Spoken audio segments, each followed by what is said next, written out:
हर खबर पर होगी आपकी पकड़। डाउनलोड कीजिए एबीपी लाइव ऐप।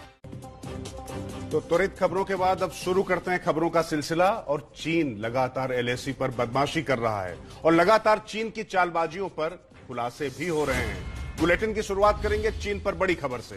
तो बड़ी खबर आपको बताते हैं, कांग्रेस ने मांग की है कि केंद्र सरकार चीनी राजदूत को फौरन तलब करे। कांग्रेस के चीफ व्हिप के सुरेश ने इसी को लेकर लोकसभा में नोटिस दिया है। आज लोकसभा में भी कांग्रेस ने इस मुद्दे को उठाने की बात कही है। फौरन केंद्र सरकार चीनी राजदूत को तलब करे, ये कांग्रेस की मांग। एक side Chinese aggression, Chinese armies encroaching our territory.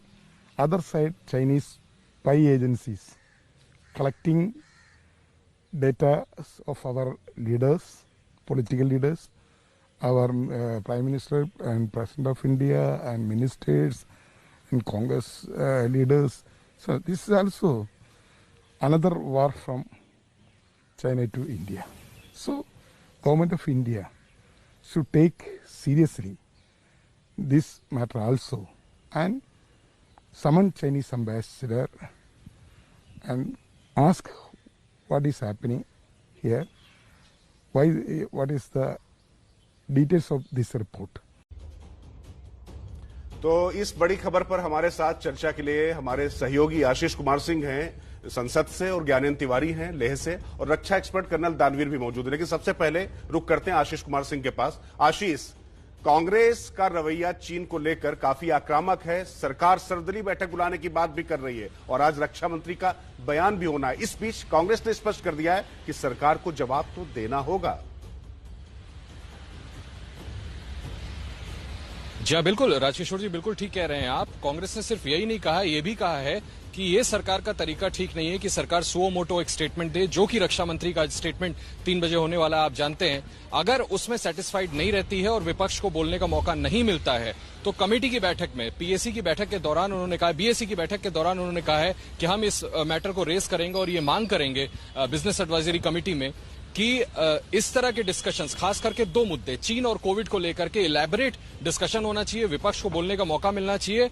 और बड़ी बात आपको बता दूं कि आज के नोटिस में यह मांग भी की गई है कि केंद्र सरकार सिर्फ राजनाथ सिंह संसद में जवाब न दे, बल्कि भारत में चीन के जो राजदूत हैं उनको समन किया जाए, उनसे जवाब तलब किया जाए, स्पष्टीकरण मांगा जाए कि आखिर चाइना इतना बड़ा सर्वेलेंस भारत के साथ कैसे कर रहा था, भारत के बड़े बड़े प्रोमिनेंट पर्सनालिटीज के अगेंस्ट, ऐसे समय पर जबकि लाइन ऑफ एक्चुअल कंट्रोल पर भारत और चीन के बीच विवाद चल रहा है। जी, आप रहिए मेरे साथ, लौटेंगे आपके पास। अच्छा, बड़ा सवाल यहां पर यह भी उठता है कि जब आज रक्षा मंत्री की तरफ से बयान सामने आया है तो कांग्रेस की तरफ से इतनी जल्दबाजी क्यों? कि कांग्रेस जो है कहीं वो सरकार को घेरने के चक्कर में तो सरकार से ये नहीं कह रही है कि आप चीनी राजदूत को तलब कर लीजिए। कम से कम कांग्रेस को इंतजार तो करना चाहिए कि सरकार क्या कहती है अपने बयान में। और इस बीच चीन की जासूसी कांड में आज फिर से एक और बड़ा खुलासा।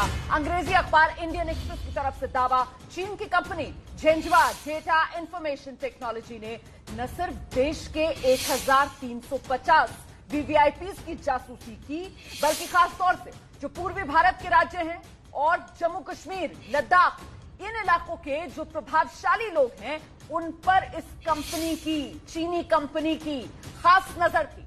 बिल्कुल रोमाना, और ये अखबार के मुताबिक अरुणाचल प्रदेश, असम, मणिपुर, मेघालय, नागालैंड, सिक्किम, त्रिपुरा, पश्चिम बंगाल और जम्मू कश्मीर और लद्दाख के 180 नामचीन लोगों का निजी डाटा चुराया जा रहा था। ये वो राज्य हैं जो चीन के करीब हैं, उसकी सीमा से जुड़ते हैं, इसलिए सामरिक लिहाज से भारत के लिए बेहद अहम है। पहले ये रिपोर्ट देख लेते हैं।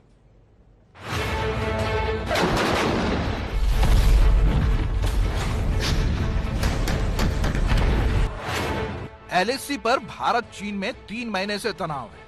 भारतीय सेना ने जिस तरह चीन को उसकी हद में रहने पर मजबूर कर दिया, उसके बाद तो ड्रैगन दूसरे रास्तों से भारत के खिलाफ साजिश रचने में जुट गया है।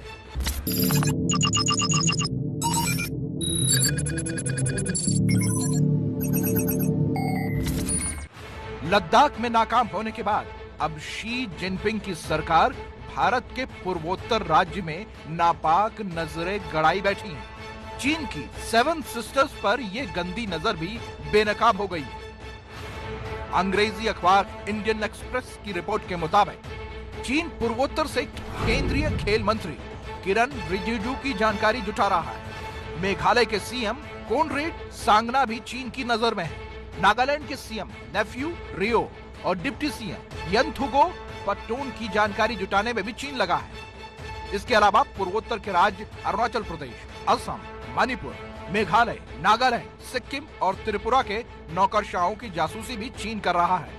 इसके अलावा भी जम्मू कश्मीर की पूर्व सीएम महबूबा मुफ्ती की भी चीन जासूसी कर रहा है।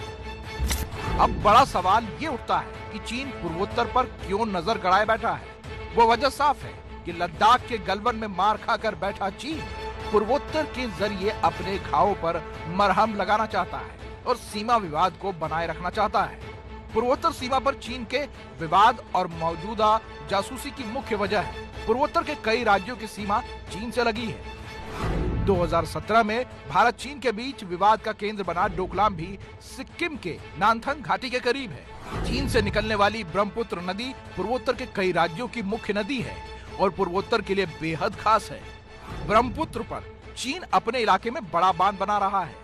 बांध के जरिए चीन ब्रह्मपुत्र नदी पर नियंत्रण की कोशिश कर रहा है। पूर्वोत्तर राज्य अरुणाचल पर चीन लगातार विवादित बयान देता रहा है तो कभी अपना हिस्सा बता देता है। मोदी सरकार ने पूर्वोत्तर पर विशेष ध्यान देते हुए लुक ईस्ट की जगह एक्ट ईस्ट पॉलिसी पर जोर दिया, जिससे चीन परेशान है। पूर्वोत्तर के विकास का सीधा मतलब है दक्षिण पूर्व एशिया में भारत का मजबूत संपर्क। दक्षिण पूर्व एशिया में अगर भारत मजबूत होता है तो चीन की परेशानी बढ़ेगी, क्योंकि साउथ चाइना सी में चीन अवैध घुसपैठ में लगा हुआ है। और देखिए, लेह लद्दाख से इस वक्त ज्ञानेंद्र भी हमारे साथ मौजूद हैं। सीधे ज्ञानेंद्र का रुख करते हैं। ज्ञानेंद्र, इस खबर को तो यही कहा जाएगा कि जिन इलाकों पर चीन की गंदी नजर, उन इलाकों में भारत की कमजोर नस तलाश रहा था चीन।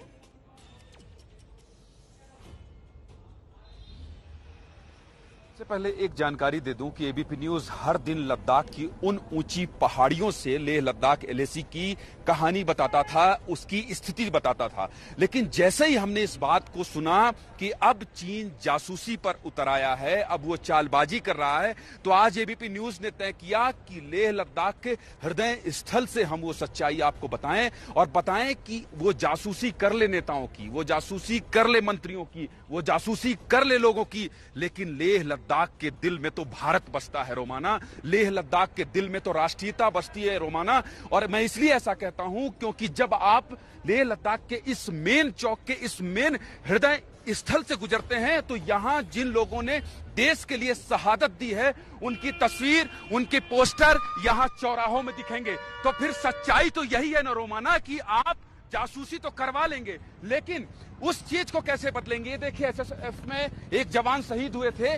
चप्पे चप्पे पर, पोस्टर पर आपको राष्ट्रीयता, भारतीयता और देश प्रेम नजर आएगी। इसके साथ ही मैं और रूबिका कल वॉर हीरो कॉलोनी में पहुंचे थे। उन वीरांगनाओं से बात की थी जिन लोगों ने अपनों को खोया है, बॉर्डर पर खोया है, लेकिन उन लोगों ने भी कहा कि हमारे भाई सीमा पर बैठे हैं।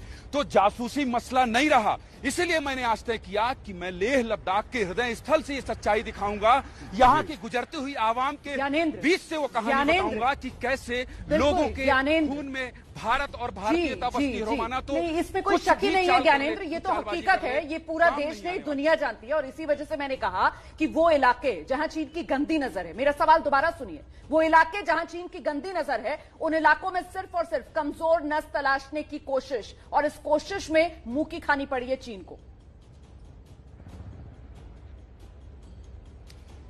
मुंह की खानी केवल चीन में ही नहीं पड़ी है, अंतर्राष्ट्रीय स्तर पर पड़ी है। इसके अलावा गलवान, पेंगोंग, दक्षिण ब्लैक टॉप, हेलमेट टॉप इलाके में जो भारत की मौजूदगी है और जिस तरह से भारत ने ये बता दिया है कि अब तुम्हारी चालबाजी नहीं चलने वाली है, तो चीन को हर जगह, पहले तो देश में, अब वो प्रोपेगेंडा वीडियो जारी करके अगर ग्लोबल टाइम्स के हवाले से कुछ बताता है कि नहीं हम मजबूत हैं तो भारत हमारे साथ ये कोशिश कर रहा है, अब इस पर कोई यकीन करने वाला नहीं है रोमाना, निश्चित तौर पर। और पूर्वोत्तर के राज्यों पर चीन क्यों जोर दे रहा है? क्यों जोर दे रहा है? जो आप पूछ रहे थे, पूर्वोत्तर के राज्यों में चीन इसलिए जोर दे रहा है क्योंकि पिछले 10 दिन से मेरी यहां मौजूदगी और मैं देख रहा हूं कि जिस तरह से भारत सरकार के केंद्रीय मंत्री यहां आकर लोगों के बीच बैठकर उनसे मिलकर भरोसा जताने की कोशिश कर रहे हैं, उससे एक बात और एक संदेश साफ निकलकर सामने आ रहा है। चीन इस बात को समझ गया है कि पूर्वोत्तर के राज्यों में जो मौजूदगी भारत सरकार की है उससे न केवल परेशान है बल्कि बौखला गया है। रोमाना, बिल्कुल देखिए ज्ञानंद, पहली बात तो यह है कि पूर्वोत्तर के राज्यों में भारत की मौजूदगी नहीं है। पूर्वोत्तर के राज्य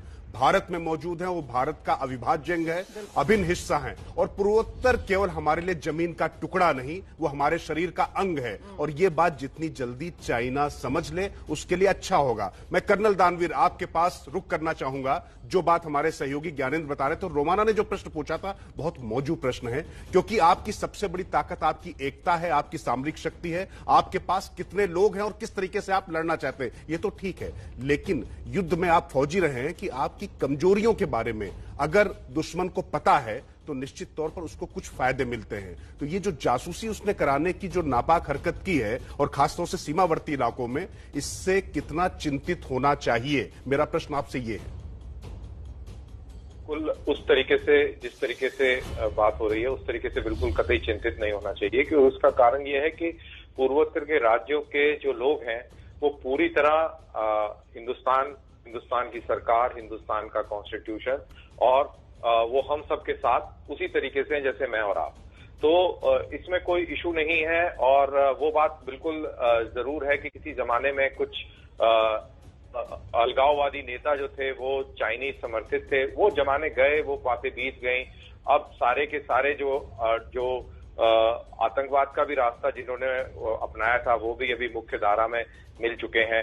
तो ये कोई समस्या नहीं है, बट हमें अलर्ट रहने की जरूरत है, क्योंकि चीन जो है निरंतर ड्रग्स और आर्म्स की जो सप्लाई है वो अपने यूनान प्रोविंस, नॉर्थ बर्मा से होते हुए नागालैंड, मणिपुर और मिजोरम का नीचे से चक्कर लगाते हुए वाया बांग्लादेश और मेघालय के थ्रू करता रहा है, कर भी रहा है।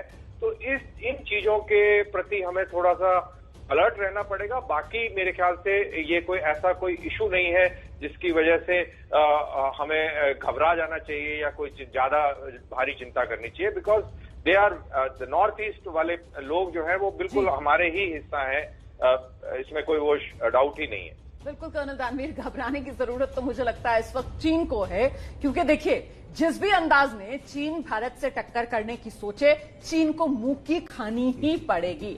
आमने सामने की टक्कर में चीन कहीं टिकता नहीं है, हाइब्रिड वॉर में चीन कहीं टिकता नहीं है, और अब ये जो चीन 6th जनरेशन वॉर के चक्कर में है ना, इसमें भी चीन को मुंह की खानी पड़ रही है। जिस तरीके से एक के बाद एक ये बड़े खुलासे चीन को बेनकाब करने वाले आप देख रहे हैं अपने चैनल एबीपी न्यूज। तो बात अब करते हैं चीन के एक और जासूसी कांड की। चीन सिर्फ नेताओं और सेना के अफसरों की जासूसी नहीं, भारत के कारोबार को भी चौपट करने की साजिश रच रहा है। और ये साजिश क्या है आपको विस्तार से बताते हैं। इंडियन एक्सप्रेस के खुलासे के मुताबिक इसके लिए चीन आईटी कंपनी जेंजुआ डेटा भारतीय पेमेंट और डिलीवरी एप्स को जासूसी का जरिया बना रहा था। इनके जरिए रिकॉर्ड इकट्ठा किया जा रहा था, और जासूसी किसकी की जा रही है उसमें देखिए पेमेंट एप्स भी हैं, supply chain, delivery apps, tech startup, शहरी यातायात apps, venture capital, angel investor, व्यापार संस्थापक, chief technology officer, e commerce platforms, Bharat में बसे विदेशी निवेशक इसमें शामिल हैं। और इसके अलावा चीन जिन भारतीयों की जासूसी कर रहा है उसमें T K Kurien chief investment officer, Premji invest, Anish Shah group CFO Mahindra group. तो रुमाना कुल मिलाकर कोई भी क्षेत्र ऐसा बचा नहीं है, सेना से लेकर राजनीति तक और टेक्नोक्रेट्स तक, वैज्ञानिकों तक, हर जगह सेंध मारने की कोशिश चीन की, जो उसकी अपनी नापाक मंसूबों का यहां पर मुजाहिरा कर रहा है। और इसके बाद सबसे बड़ा सवाल यह उठता है कि क्या चीन भारतीय व्यापार की जासूसी के जरिए भारतीय अर्थव्यवस्था की कमर तोड़ने की फिराक में था। मुझे लगता है इसी पर रिएक्शन लेना चाहिए। कर्नल दानवीर हमारे साथ लगातार बने हुए हैं। कर्नल दानवीर से हमारा संपर्क नहीं हो पा रहा है। इस बीच आशीष कुमार सिंह और ज्ञानेंद्र लगातार हमारे साथ बने हुए हैं। पहले जरा आशीष के पास आपको लेकर चलते हैं। आशीष, मेरी आवाज आ रही है? तो जरा ये बताइए कि ये खुलासा जो हुआ है जिससे ऐसा लग रहा है कि भारतीय अर्थव्यवस्था पर चोट पहुंचाने की चीन की साजिश थी, इस पर जरा विस्तार से जानकारी दी। जी हाँ, बिल्कुल। देखिए, इससे एक बात तो बिल्कुल रोमाना एस्टैब्लिश हो जाती है कि बड़ा ही इनसिक्योर देश है।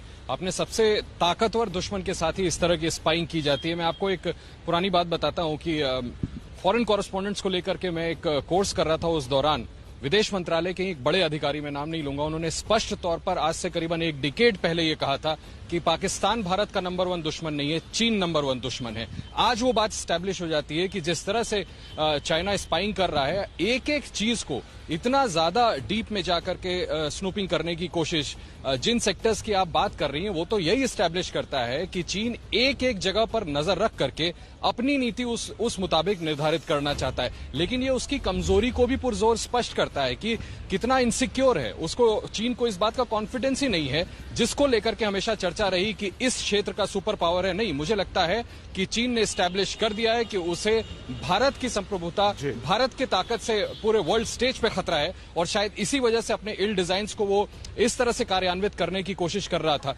और जैसा हमें संकेत मिले हैं सरकार के सूत्रों से, अब इस मामले पर भारत चुप नहीं बैठने वाला है। चीन को इस पर जवाब देना होगा, और कई ऐसे मैकेनिज्म हैं जिस पर अलग अलग फोरम्स पर भारत चीन से ये सवाल पूछेगा, चीन से स्पष्टीकरण मांगा जाएगा कि आखिर इस कदर चीन क्यों भारत की बड़ी बड़ी प्रोमिनेंट पर्सनालिटीज, वो तो छोड़ दें, जिन सेक्टर्स की रोमाना आप जिक्र कर रही थी, चाहे वो वेंचर कैपिटल हो, चाहे वो पेइंग एप्स हो, तमाम तरीके के एप्स हो, स्टार्टअप्स हो, सीईओज हो, इन तक अगर चीन घुस रहा है तो ये उसकी इनसिक्योरिटी दिखाती है। लेकिन भारत इस पे चुप नहीं बैठेगा, और भारत से चीन हर फोरम पे, मैं फिर दोहरा दूं, हमें सूत्र कहते हैं, हर फोरम पर चीन से इस पर जवाब मांगा जाएगा।